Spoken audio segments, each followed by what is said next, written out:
Hey everybody, Greg from Park Journey here for another look at what's going on this week in the history of Park Journey. Another really busy week this week. I think we only had one really true update this week, but a lot of really big news kind of came out this week about different parks and things like that. As always, I got my coffee here. Today I'm walking the penguins of SeaWorld. I'm listening to some John Williams music on my computer here. I don't think I have any John Williams vinyl, so no spinning today. But yeah, let's go ahead and dive right in because we've got a lot to do and not a whole lot of time to do it. So one of the main things we did this week was we posted this last night was our Fork Journey update for Steel Vengeance Media Day.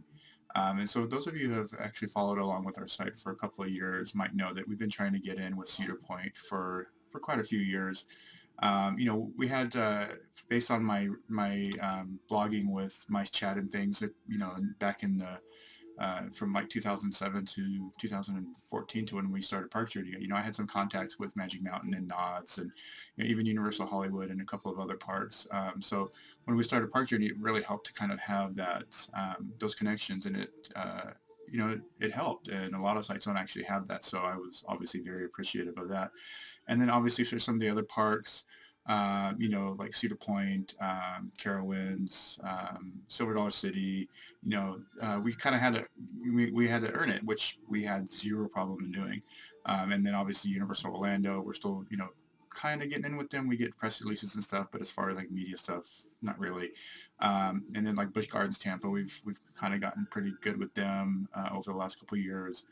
So yeah, it's just every park does it differently, and Cedar Point really didn't really open it up for bloggers ever. I mean, we had contacted them and things like that, but never really got in with them. So this was kind of our opportunity to kind of have some fun and try to get in with Cedar Point. So, even if we don't get in for Steel Vengeance, I think we had a lot of fun actually doing this, and it also kind of helped us to introduce the newest members of our team, Jeff and Nicholas from Canada, who, those of you who might know, used to run CW Mania. They've actually brought their talents over to us, wherein we are super, super appreciative. So yeah, some Canadian humor. Those of some of you may know as well, Matt actually just recently moved to Idaho with his wife, so we had the forks of Idaho, and as you can see, Matt's always brilliant pictures. Instead of Wizarding World or anything like that, we had forks, so it was actually kind of fun. And then of course Randy, you know, Randy's, as I've mentioned before on these videos, I really love Randy's videos and his reverse POVs, and this was really fun too to see. So I'll let that play here. It's only like 30 seconds, so I'll go ahead and you guys can stop watching me and watch Randy for about 30 seconds. Now here in the South, we have a couple of really good uses for forks. First and foremost, of course, is enjoying fine Southern cuisine. Things like Low Country Boil or Carolina Barbecue. They're also great for giving directions, especially when it comes to finding more food and using more forks. For example, go straight, turn left at the, well, you know. And then last Friday night, we did our typical Friday night fun and talked about, steel or wooden forks and things like that. So you can see some of the comments there from that as well. So that was actually really fun. So this week, there's been a lot of really, like I said, a lot of really big news. So the first thing this morning, actually, we got from Universal Orlando, first look at Fast and Furious Supercharged at Universal Orlando. So just some pictures of, it looks like the queue and the outside, obviously. I don't think they've actually sent an opening date or anything like that yet, but you can see that there. The other thing, which was cool, was the Jurassic Park 25th anniversary celebration is coming to Universal on May 11th and 12th. So it's after hours access, film screening, props, costume contest, themed food. So this actually sounds really fun. I don't know if there's going to be any media type invite for this. I would imagine probably not, but I think maybe we might try to actually go to this because Jurassic Park is amazing. So yeah, it sounds like a really good time for fans of Jurassic Park. And then the other big thing was Knott's has announced the opening date for Hang Time, which is May the 18th. It's a Friday. So I put in my vacation request, even though I'm crazy busy with work right now. I need, a couple days off. So put in my vacation request for the opening of Hang Time at Knott's. So we will see you all there on opening day, of course. And then Stranger Things. People have been asking for Stranger Things maze since basically the show started. So it's finally coming to both, actually to all three, Hollywood, Orlando, and Singapore. So very excited about this one. The art here that you can see, that's actually my phone wallpaper now. So it's, yeah, might be there for a couple months, right? So definitely really excited about that. And obviously, some of the some of the initial announcements for Halloween Horror Nights are, usually kind of returning things like that. I think like the first announcement last year was like the Purge or something like that, or the Scare Zone or something. So this is for a first announcement. That's pretty big. So definitely looking forward to that as well. And so, yeah, so that's basically the big news from the week. So our update this week was from Great America, where Andrew went out last week to check out the backyard bands and barbecue, and of course, RailBlazer update. So it looks like, they might have been, I think they had this set up. I think they did this last year as well. So I think they might have thought they were going to be a little bit further along with RailBlazer construction before they did this. So it kind of, it looked kind of temporary, things like that. I think it's only last weekend and this weekend. But from what Andrew said, the food was really good, and the setup was, fine. And I think, obviously next year with the with RailBlazer opening, they're going to probably have a lot more space and a lot more room to have a more permanent setting here. So I think it's going to actually, be even back and better than ever next year. And we did the Red, White, and Bruise last year over Memorial Weekend, and that was just fantastic. So I really like that these parks are starting to do kind of seasonal food events. I think that's a really great way to get fans in the off season and things like that.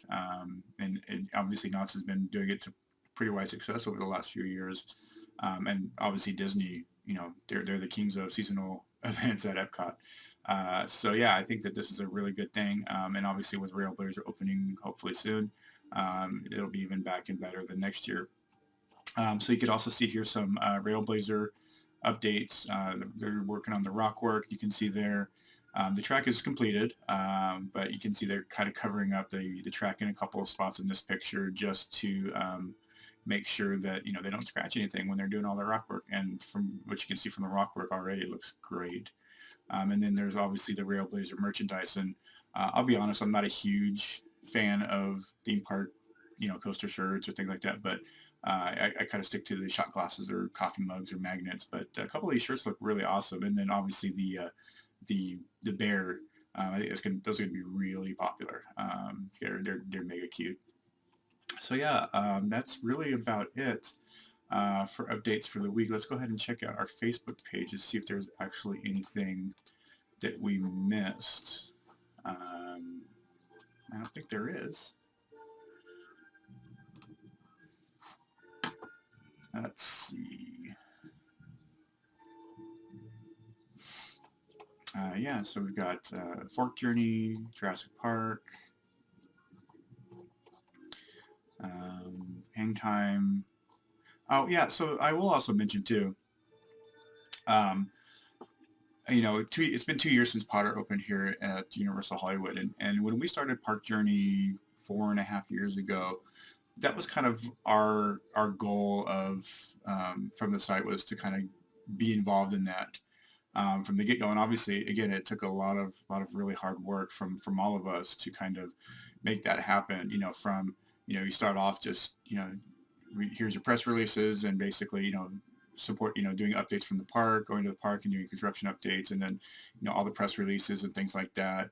And then I think the very first event we went to was Halloween Horror Nights, I want to say in 2014. Let me look back here.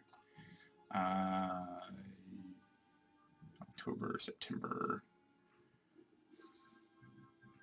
Yeah, I think this was it. So yeah, I think so 2014 was that was almost a full year after we actually started. That we got invited, and at the time it was get one person, things which was awesome and fine. And then obviously from there, the Fast and Furious. How obviously Halloween Horror Nights every year we've done, but again our big goal was to be included in that, and the fact that we actually pulled it off and we were included in that still is just, I think that's probably one of the biggest things we've ever covered as a website. And still to this day, just looking back on that and covering that was a real thrill for all of us, even though not everybody could actually be there as we only had the one spot. But yeah, I think everybody really enjoyed our coverage, and looking back on it, the last couple of days has been really nice to do.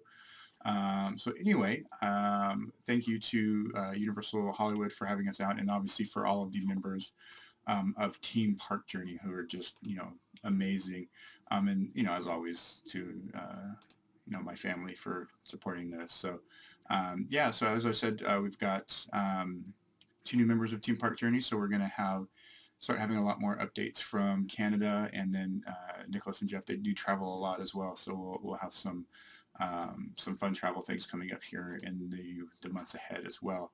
So look forward to that. Probably a lot of updates from Canada's Wonderland this year. So yeah, I think that's about it for the week then. I'll go ahead and keep it rather short. Hope you all have a great weekend, and we will see you next week.